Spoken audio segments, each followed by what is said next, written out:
And when you're spending in excess of $1 billion a year in fuel, to drive efficiencies there is good beneficially for us from a profit perspective, but it's also good because we're able to continue to provide the services to New Zealanders whilst consuming and producing less carbon. So we're working very hard on that. This is where we fly. The one that's obvious missing is, because we aren't going there yet, is Sol, and we'll be launching Sol later this year. So we are a Pacific Rim airline. We are strongly committed to regional New Zealand. We run obviously strongly domestically, and then we're committed strategically to the Pacific Rim. We think there's plenty of opportunities for us to grow in the Rim rather than going further. Historically, we still continue to fly Los Angeles, London. It's a little bit of a historic legacy, and if you were to challenge me on the strategy, you'd say, well, that's not Pacific Rim, and you're right. But there is a visa that's important to the New Zealand psyche and also to us, because it's still a profitable route to fly London and Los Angeles. You'll hear my accent and you'll go, he's a bloody Australian. I was. In February I became a New Zealand citizen, so I can say it's important for us now, so don't pick me up on that. Yeah, that's where we're flying. We're going to continue to fly. Clearly, we've got some challenging markets. The Tasman is if you have any insight into the aviation sector, the Tasman is one of the most cutthroat and ruthless markets there is, and certainly that's a challenge for us economically. It's massively over-serviced by a lot of capacity. Three big airlines playing in it ourselves, Qantas, Virgin. Then you just want to layer over a whole lot of low-cost carriers coming in and out, and Emirates. It just sort of really becomes a challenging market. Others are profitable. We obviously see we have a social and commitment responsibility for connecting New Zealanders internally, and as well we see that we have quite a responsibility in the Pacific. We do largely support the Pacific and link the Pacific to New Zealand. So, for us, sustainability is a three-pillared approach. Many people will simply say, oh, it's all about the environment. Well, we don't see it that way. We see sustainability as being about our people. We see sustainability about being for our community, our place, our country, and our place in the world. And lastly, we see sustainability is a successful New Zealand, is a successful Air New Zealand, and a successful Air New Zealand is core to the success of New Zealand. And we have a very, as I said in our purpose, that supercharging New Zealand is core to us doing that. Now, you can, and many of you will probably challenge me on what we're focusing on, and quite rightly say I don't agree with your priorities. That's fine, we respect that. Every person has a different lens they look at these challenges through. But for us, the work that we're doing is for our people is our people ourselves, and I'll talk about some work that we're doing for our people, our communities, and we'll talk about some of the actions that we've done that help us as an airline, but also help communities. Carbon, we can't not address carbon. It's fundamental to what we're doing. We are committed to nature and science. And then for our economy, we see that trade and enterprise. I talked about that linkage of New Zealand to the world, etc., and showcasing New Zealand produce and products internationally through our operations, and tourism itself. So, what are we doing in social? If I take airports as an example, airports is 2,700 individuals within Air New Zealand. We have 80 different nationalities within that makeup. We've started tracking our ethnic makeup, and the reason we're doing that is as we embark on a commitment to diversity and inclusion. And our first commitment is to increase our Māori and Pacifica in leadership. We underrepresent largely across the organisation, Māori and Pacifica. We have a growing group which is Asian, predominantly South Asian, Sri Lankan and Indian, predominantly growing within the workforce, particularly here in Auckland. And we underrepresent those, particularly in airports, as part of our leadership team. So we have programs and approaches in order to try and encourage the growth of Pacifica and Māori, and similarly airports is embracing how we're going to lifting up the level of Asian leadership. Now, why is that important? The thing that struck me as Pākehā is I have a Samoan woman on my leadership team. She runs Wellington for us, and the insights that Tessa provides me into some of the challenges that the Pacifica community are going through in regards to housing, affordability, some of the traditional commitments, the responsibilities they have in regards to funding funerals, donating to the church, those sorts of things, were not even on my radar. So we believe that as we lift those leaders up, we'll become a better organisation because we'll better able to understand our workforce, some of the challenges that they face, and then we can address models to assist them. We are committed to female leadership at 50% by 2020. That first group of the target there is our senior leadership team of the top 85. We are fast approaching 50% of that as women. Our executive now has 3 women in its makeup of 9. There's more work to do there. But we are committed within airports. I'm pleased to say in all leadership roles, women outrank their percentage at 52%. I have a 50-50 split of the workforce, and I've got 52% of my team of leaders are female. I need to address that and to encourage more men to become leaders. We've got to be fair. And one of the things which you might find interesting is the SLTs, our senior leadership team. We want to see our senior leadership turnover.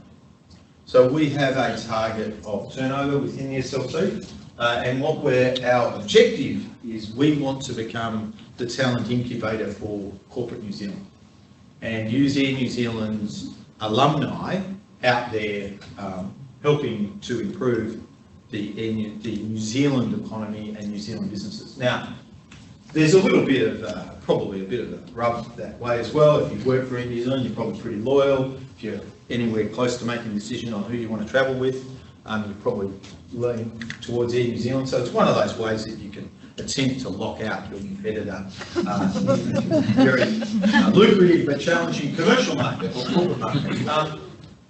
Some of you may participate in Airpoint to Schools. That's a program where we're trying to encourage and get stuff out to schools. And then Project Mana and Project Brooklyn. Now I'll talk about those specifically and how they impact airports, because airports is where many of our most vulnerable workers exist. Airport cleaners are a classic example, very lowly paid part-time staff who are often Māori and Pacifica or South Asian and part-timers. So they get guaranteed 20 hours a week, and if they get more than that, great. But it's pretty unsociable hours too. Planes are in overnight, they're cleaning through the night, probably while their partner's at home looking after the children, and then they swap. So a couple of things that we're working on. Project Mana is a specific literacy program. With the makeup of my team, I have a significant number of people who English is not their first language.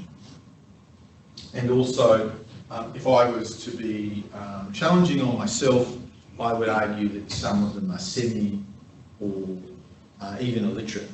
Some of them do struggle to sign their name when you ask them to sign something. They bluff their way through, and we're committed now to initiate a program which we're working with Literacy Aotearoa in order to lift the literacy and numeracy skills of our workers. Now, that's good for us because we're giving them instructions on how to handle aircraft. You like the fact that they can actually read and comprehend it.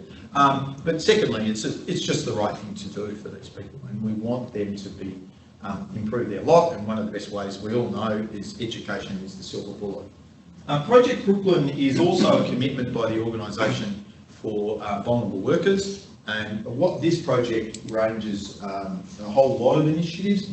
Probably the biggest one within this portfolio we've just announced is we've increased significantly our paid parental leave to be leading in New Zealand, and that was an area where we were lagging behind other corporates. And so in order to empower our staff and give them a decent period of time to live with their children, that project is doing that. We're also looking at other ways that we can assist people. And one of the interesting things is you can take an approach where someone like me, well-educated, private school educated, lives in Mount Eden, tells you what you need, or you actually go out and ask, what could we do to make your life better?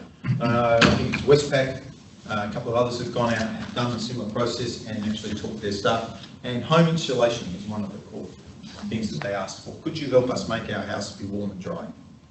Because many of, you know, I don't deliberately go to my staff's houses because they get very intimidated.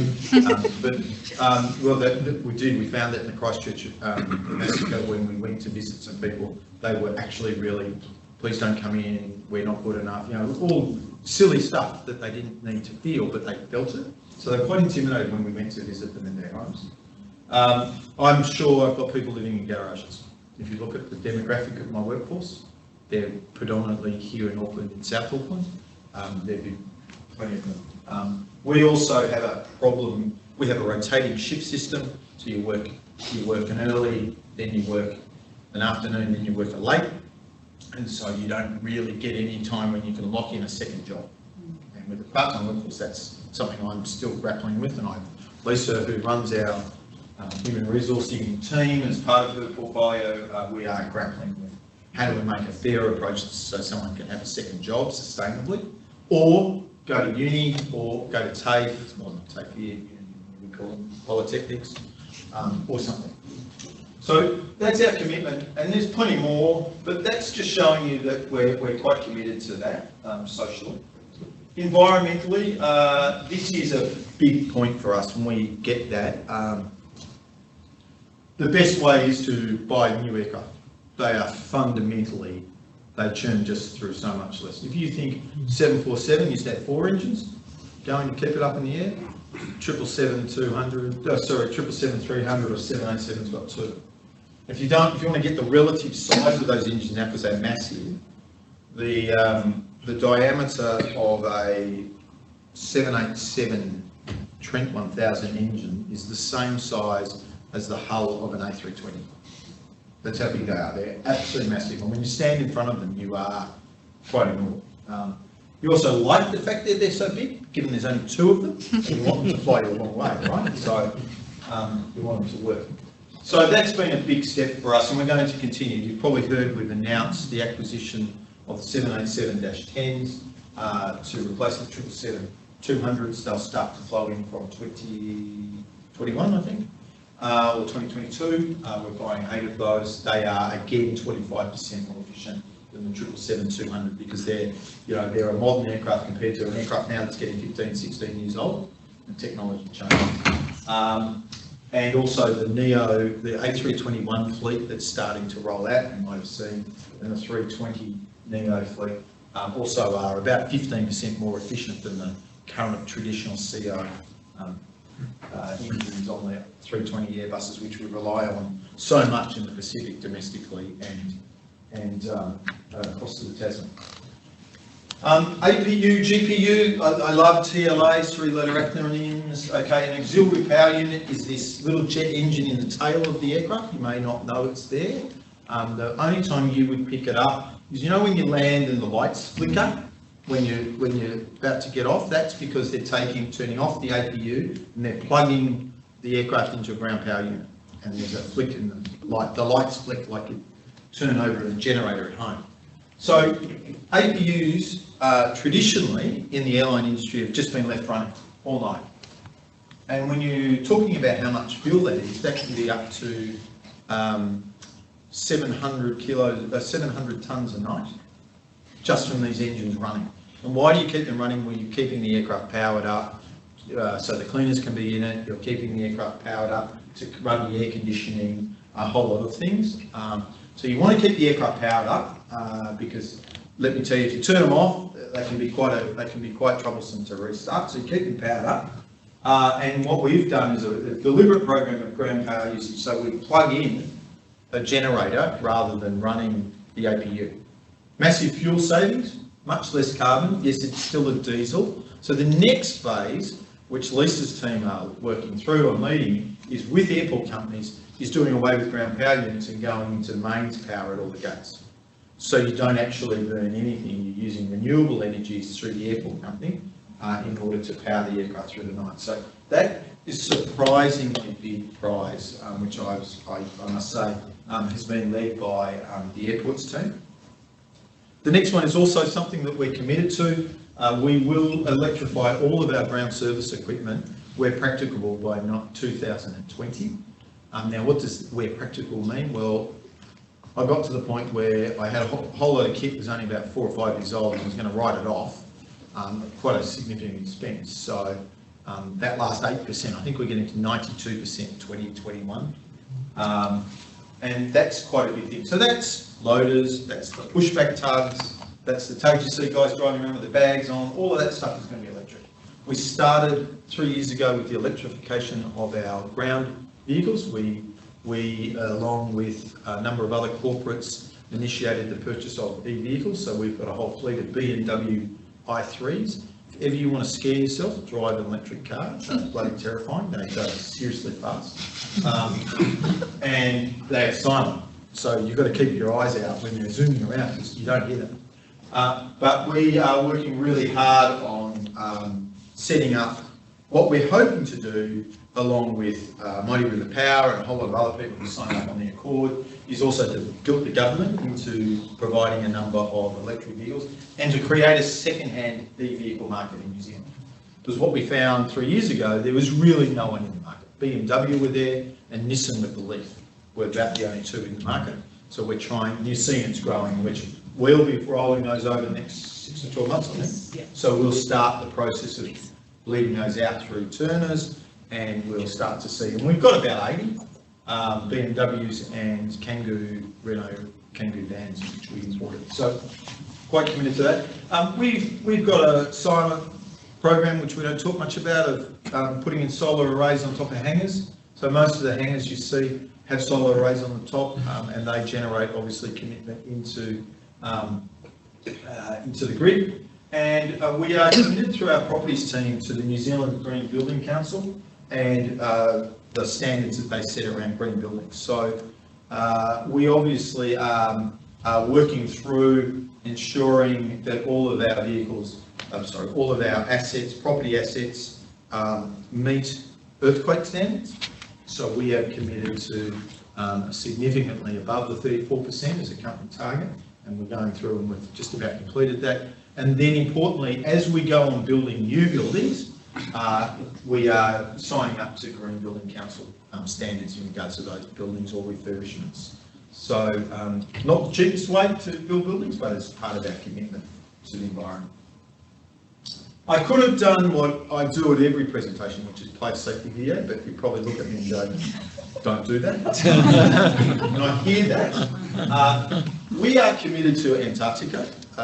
Interestingly, the new CEO of Antarctica New Zealand was a colleague of mine at Air New Zealand, Sarah Williamson. Sarah is starting down there in June.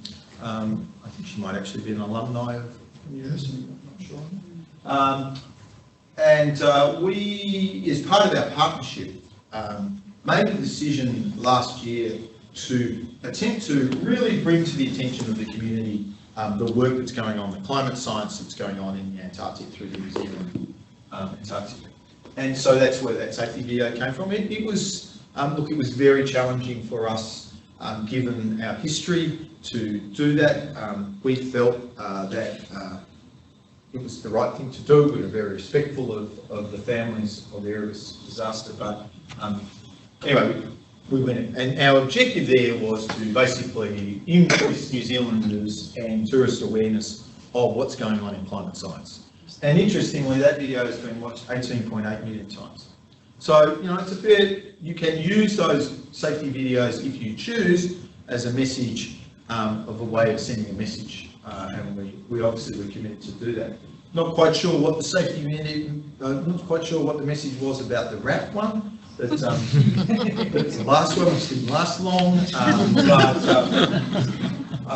Yeah, we're also committed to DOC partnership, and we continue to work with DOC on a couple of different areas. One, in encouraging people to see the DOC walks as an amazing experience. We were quite instrumental in influencing the government around the new visitors levy that's coming, because the Luxon was very outspoken on the need for a visitors levy in order to allow DOC to get sufficient funding to build the resources to allow us to really exploit's the wrong word, but worship, grab hold of the amazing experience we've got here. So we're very committed to our DOC partnership. Interestingly, if you don't know, we move a lot of threatened species and DOC dogs around. So sometimes it'll be a whole plane full of the birds with big beaks. These birds. Takafo? It's a combination of two. My but yeah, we're really committed to that and we're continuing to do that. And you'll often hop on a plane and you might actually see a box strapped into a seat. That's us moving to assist DOC. So we really value the long-term partnership that we have with DOC.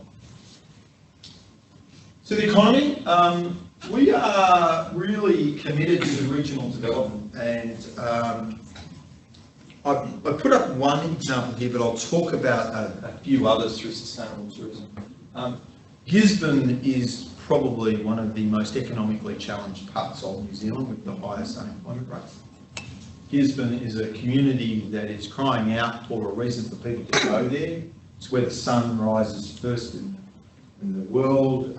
It's an amazing place if you haven't been out there. The problem is, there's no real reason to go there. There's no, apart from fun out or wanting to have a look, but there wasn't really a sustainable tourism industry there. So we've been working with the Gisborne Development Group, with iwi, to try and start working with them to find some sustainable value added to it. Not just busloads of tourists turning up and wandering around and going, oh, so this is Poverty Bay where Cook didn't get offered anything. But really a value add. So there's some really cool projects that are just kicking off around ecotourism experiences, amazing walks that they're working through. And so we're really committed to that. What I haven't highlighted is a couple of others. Take, for example, the Bluff Oyster Festival. Now that's gone from something that was pretty small now to we have 3 chartered aircraft flying in there constantly into Invercargill to lift that up. The Hawke's Bay Marathon, the Queenstown Marathon, those were deliberately targeted in off-peak periods to bring more tourists to those locations in off-peak periods in order to continue to stimulate the economy. And the Queenstown Marathon, the Hawke's Bay Marathon now are amazingly successful, bringing in 5,000 to 10,000 athletes in for the weekend to do it. Yeah, we benefit from it too, because we fly them in. And so, this is, you can commit to assisting in tourism to help a community and make a financial benefit as a corporation. So that's one of the things that, these things are not just, oh, here's a whole lot of charity. It's about growing sustainable business which supercharges New Zealand. And trade and enterprise, procurement is very focused on how do we start to embrace small and medium enterprises, how do we bring them in. One of the challenges we find within New Zealand and in procurement is a lot of small to medium enterprises in New Zealand don't have the volume or the capacity to continue to sustainably supply us for extended periods of time. I remember I used to run procurement when I was in Business Performance Group, and I went to an amazing presentation that Westpac did for iwi economies. I was at the stand and I was talking to this woman who made the most amazing smoked fish. And she said, oh, I really want to get on Air New Zealand. I said, yeah, I'd love you to. How much do you produce? She goes, 50 kilos a week. And I said, well, I need about 1,000 kilos. And she just went, I can't do that. I said, well, that's the problem. And that's the bit we've got to help those SMEs to do. So we're targeting selected SMEs, and we're also looking at how we can weave our way into the iwi economy. The size of the iwi economy and highlighting. So one of the core things that we are doing is smoked fish from Gisborne is on business class progressively on different flights. Not all flights, so we've changed our menus a bit to be allowed showcasing and local provenance, which when you talk to passengers, they are really, really interested in the provenance of the food, particularly now on board. We're doing the same with wine and our other programs. We're committed to sustainable palm oil. We consume quite a lot of palm oil. We have signed up to sustainable palm oil. We are working to remove single-use plastic where we can. Like all, you know, and I used to be in the food industry. I mean, let's be blunt, plastic is a fantastic barrier, has improved food safety immensely, and continues to be something that is great to use, cheap, but has a significant impact environmentally. So we need to find a way through that. We're working through that. And single-use plastic removal is something we're doing. It's really interesting though, when you do some of the work on how much energy goes to cleaning and returning a rotable like a cup in a condition that's safe to use a second time, it's actually better in some cases to use it as disposable. You're actually less impactful on the community and on the environment when you take into account the amount of detergent, electricity, other issues that you've got to take into account to get to a food safety standard for a reusable product. So what you've got to do then, if you do use disposables, how do you find disposables that are compostable or are able to be recycled rather than simply just chucked into landfill? It's a big piece of work for us right now. Project Green is a really interesting thing. We have Lufthansa Sky Chefs are our caterers. They have a very large kitchen out at the airport and produce 70% of our meals out of Auckland. Ministry of MPI used to be very, very focused, and still is, on border integrity in regards to product coming in. And we used to have to, on receipt of an aircraft from overseas, any product that wasn't opened, any product that wasn't used, had to go to landfill and or actually had to be incinerated. So we would take, let's say we have a good flight, it comes off, and we've still got, I don't know, 50 cans of LNP that we haven't used. They used to have to go in the bin. And after a while we said, hey, this is just wasteful. And so we've worked with LSG, with OCS, who run the waste management system out at the airport, and in partnership with MPI, and we have able to get agreement that if a product isn't opened and the integrity of the food safety standards haven't been compromised, that it can be recycled back into use. Now, good for the environment, good for us. I mean, we're talking about hundreds of thousands of dollars a month that we're saving. So that's why sometimes you might get on a flight and you go, hey, this is a great can. This doesn't look like the sort of can of Diet Coke that I would normally get here. And it's probably because it's come down from Singapore or it's come down from Houston and it's been recycled through the network. But it's been one of those initiatives, again, that I talk about where it's good for the economy, it's good for us, and it's also good for the environment. So really, that's what I wanted to talk to you about today. We're committed to the environment. I'll go back to the slide because I think it's an important one. This is the way we see sustainability. And when I arrived at Air New Zealand, I'll be honest with you, I saw sustainability as being about carbon and the environment. And I've certainly in my 6 years had that perspective broadened. And now I work as hard on the stuff with our communities and people as I do on carbon, as I do on seeing how good tourism is good for us and good for the economy, and how trade and enterprise means we keep growing New Zealand, we're a better country, we can afford more things, we can afford to invest. So that three-legged school has become something that I've learned under Christopher Luxon, and something that I am very committed to. So I'm happy to take any questions. Happy to try and, if you've got a question, see how you could applicably put it into your industry, or if I've bored you now sufficiently, there's probably some wine at the back that we can go and drink. So happy to take questions if there are. I'll pick up with one. So you got some pushback on the Impossible Burger. Yep.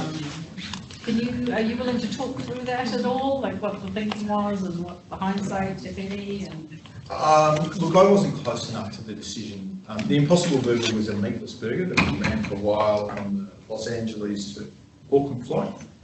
I think part of the challenge you have in the aviation sector is you've got to continue to appear innovative and quirky and a bit out there in an industry that's largely commodity. And the challenge that you face in aviation is there's two aircraft manufacturers, Boeing and Airbus. They give you an aluminium or a carbon fibre tube, and you put seats in it. There's not a lot of differentiation, right? And so you've got to sell some of the mystique, some of the love, some of the experience. So the Impossible Burger was part of that commitment.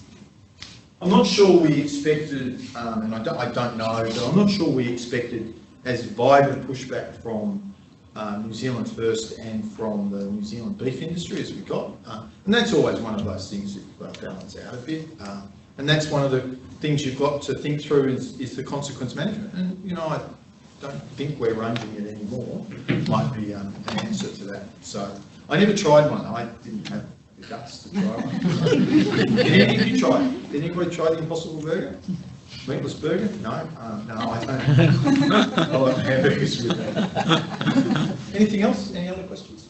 David? Yeah, question on trade-offs. I mean, the length of your long haul must be one of the longest in the world in terms of aviation industry.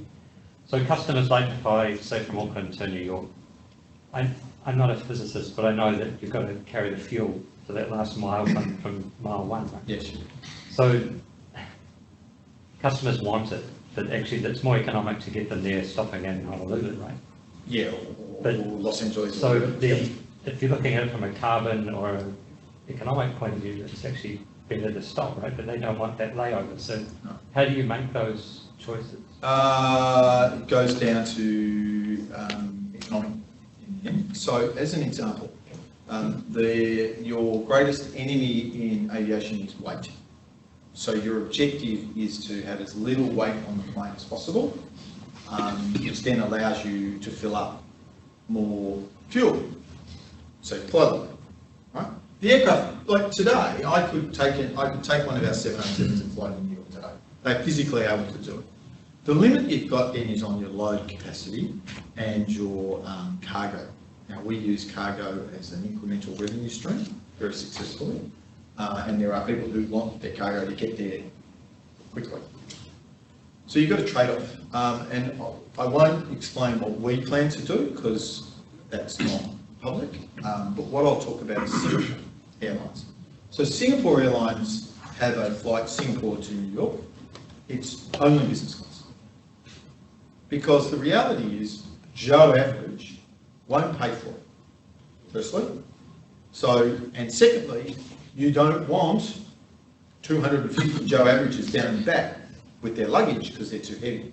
What you want is 150 people in business class seats in a 787 with lots of luxury, but you're only going to carry 150 people, but they're all paying you $25,000, where down the back might pay you $2,500. So you get in that trade-off on how you configure the aircraft.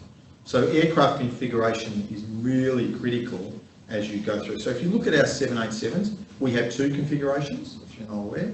We've got a dense business class and a light business class. And we did that because in the Asian market, the market is much more price sensitive. So we fly the least dense business class flight to Asia, whereas the 787 that flies to when the engines work, that flies to the States or to Buenos Aires has a much denser business class because people are willing to pay in those markets. So someone like you who travels often to Asia and you might not be able to get that seat, that's where we're balancing off. Hopefully you fly to your business class. No! Yeah, leave those consulting fees.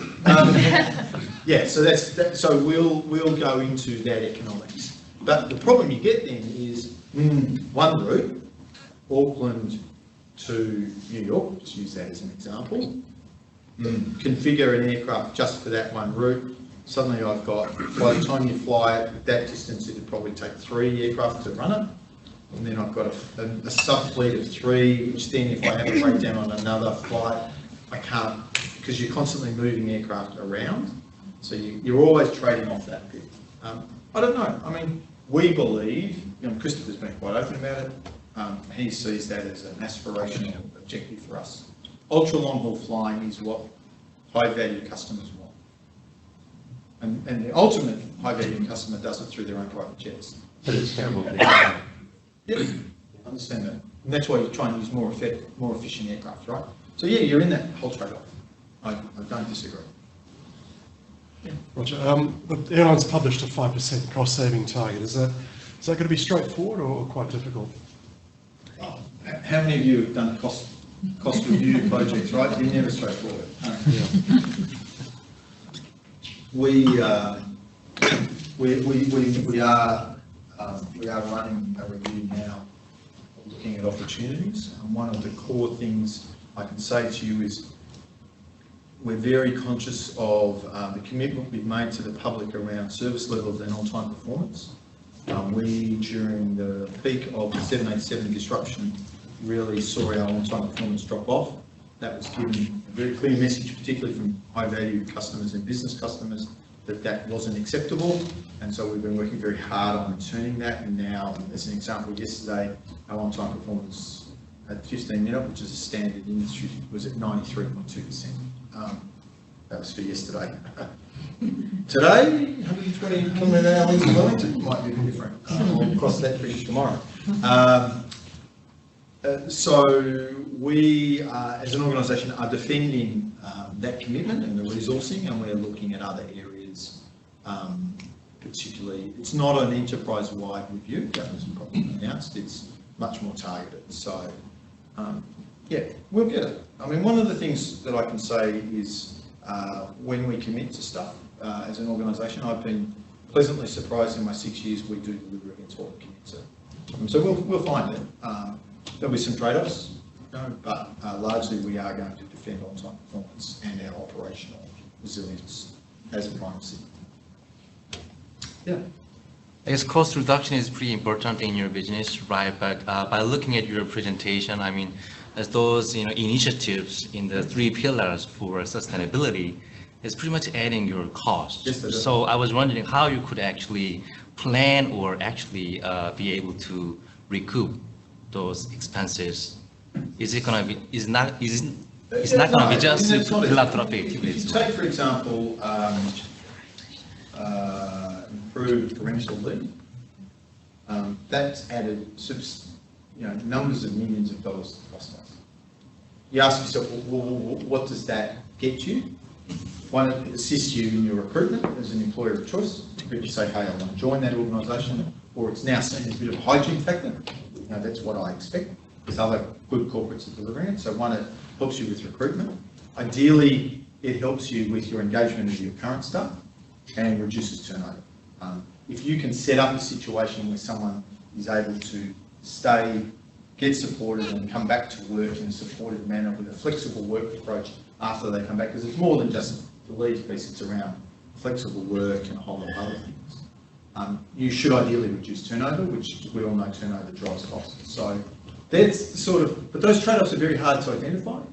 Sometimes it's just stuff you've got to do because it's right. Like Project Mana, the literacy program, when I was approached to co-fund it out of my budget, I said, yeah, let's just do it. It's the right thing to do. Am I going to see any demonstrable saving? No. But it's the right thing to do for the community. What I hope is it drives even more dedication and commitment. Now, we're really lucky in airports. We've got, using Aon Hewitt's engagement, we've got an engagement score of 74%. Had 85% of the team in a blue-collar industrial workforce. They're at the global top quartile of engagement, which is fantastic. And that's all about these sorts of initiatives that sometimes, and what does that get you? That does get you the discretionary effort when it's blowing 120 kilometres an hour down in Wellington. That's when the guys will walk out and do some work. Well, they're not walking out in that wind because they don't let them, but they'll give you that discretionary effort. They'll stay that extra bit. They'll go that extra mile for the customer. And what do we get from that? We get a revenue premium. And if you look at our average fare Auckland to Wellington, compare it to Auckland Jetstar, on the same aircraft, we achieve a revenue premium. How do we do that? Great customer experience, strong on-time performance, a much more flexible, a much more reliable schedule that gives you flexibility as a corporate traveller. Whole lots of reasons why you go, actually I'll spend that money. The lounges, all of that, it's all designed to allow you to defend that money. And that's how you end up, ideally, through discretionary effort and engaged staff, at it. Yeah, I agree with you. it's always one of those balances. I mean, organisations that ignore this and just go, no, we're all about money, peak and then go down. That's my personal. I worked in one for 11 years and, you know, eventually I went broke. So, well, got sold. Yeah. So, you know, tourism is a major thing for New Zealand, and I'm sure a revenue generator for New Zealand as well. In the recent past, we are seeing news where there is a, you know, Louvre was closed for a day, the Louvre Museum in Paris. Over-tourism is a thing happening. It probably hasn't impacted New Zealand yet, but do you have some views on how that can be and should be managed? Yep, I do, and we do. Over-tourism is a real risk. If you were to go to Venice today, you'd feel that jumps on you. You were there last week, and it's, you know, just millions of people. So we are committed with and support the government strategy of high-value tourism. The last thing we want New Zealand to be is the, I don't know, it's Spanish Riviera, lots of people arriving by buses and on Ryanair, and all these low-value tourists who just come in and eat at British pie joints and then leave, and so we're looking to target independent travellers who want to spend more significant time. One of the Chinese market is a very interesting market, as an example. Chinese market is a large group of travelling tours who are flown in, low cost, get on Chinese buses, drive around to Chinese stores and then leave. And then there's a group of growing, wealthy, independent travellers who like to come down with either as a couple or 2 or 3 couples who stay longer on average, who spend significantly more. So our approach is to approach those sort of passengers as against big tour groups.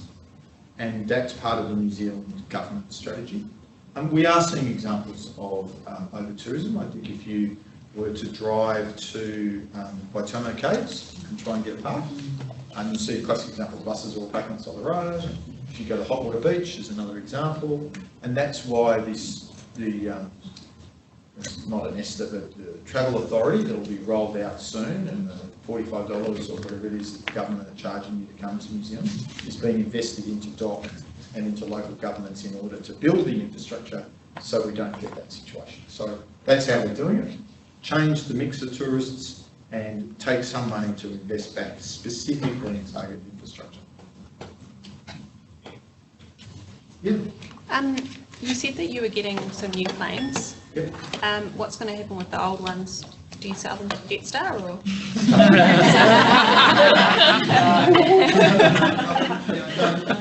Jetstar's a very good airline. Runs very good. No, this is old. Some aircraft we own, some we lease. Leased ones, and that's just a capital management decision. And leasing also gives you flexibility that if there's a significant downturn, you can hand it back to the lessor. So that's why you keep a mix of your fleet, you don't just own everything. No, we sell them on the second-hand market, or we hand them back to the lessor. Some of them end up Air Ethiopia, some of them, I think one of our 767 went to Iceland. So it's all on the second-hand market. I mean, planes are an interesting beast. They have multiple lives. So a plane, your first life of the plane is about 14 years. And traditionally at about the 7-year mark, you take all the seats out and all the inflating entertainment, you put in a new set, so you upgrade them. You probably notice our 777-200s have had an outside coat paint and they had the whole refurbishing. That's part of the midlife upgrade. And then at the 14-year mark, you're starting to approach some quite significant engineering costs. So there's a range of checks, but D-check, which is largely the plane basically gets stripped down to bare metal and rebuilt. And so what you do is you try and manage the life of your engines and your frame so you don't incur those major maintenance costs, and they increase as your aircraft get older. Maintenance increases like a car. So at about the 14-year mark, you start to say, yeah, we're going to get rid of these and buy new ones. And then other operators take those, they might be turned into cargo planes. Some aircraft simply go to the desert and get chopped up. And you're seeing now the A380 is an aircraft that's got no secondary resale market. So as the A380s are coming to the end of their life, they're largely being sent to the desert, waiting to see what their future is. They've been largely a disaster in the aviation sector. They're not an aircraft you can make money out of. Any other questions? Or was that alcohol pouring? Yeah. I think you partially answered this, but your 3 pillars, how much are they influenced by the fact of your public ownership, and how much do you think they would differ if you were wholly privately owned? I mean, there's a big sort of economy in place focus. Knowing Christopher as I do, and I know him well, he came from Unilever, and if you look at Unilever his time, so he was CEO of Canada at Unilever and one of the senior leadership team for Unilever globally under Paul Pullman. And if you look at what Pullman did with Unilever's commitment to sustainability, I think Christopher would do exactly the same if we were privately owned. Now, you are always influenced by your shareholders. Let's be blunt. But one of the things, the growing trend that you're seeing in the investor community, and you take BlackRock as a classic example, BlackRock, the Ethical Investment Fund, they will only invest in organisations that are doing this. And we're seeing a much stronger push from investors to say, we expect to see this as just good business. As I said, the days of saying, I don't worry about sustainable palm oil, I'm going to punch out 2.5 million single-use plastic bags a week, which is what I used to do, are coming to an end, I think. Okay, all right, thanks for your time.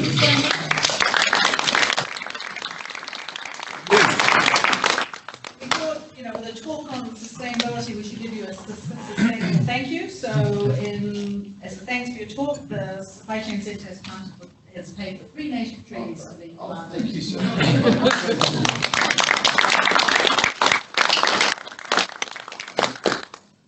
So I'm hanging around for a little while, so if you've got any other questions, feel free to ask.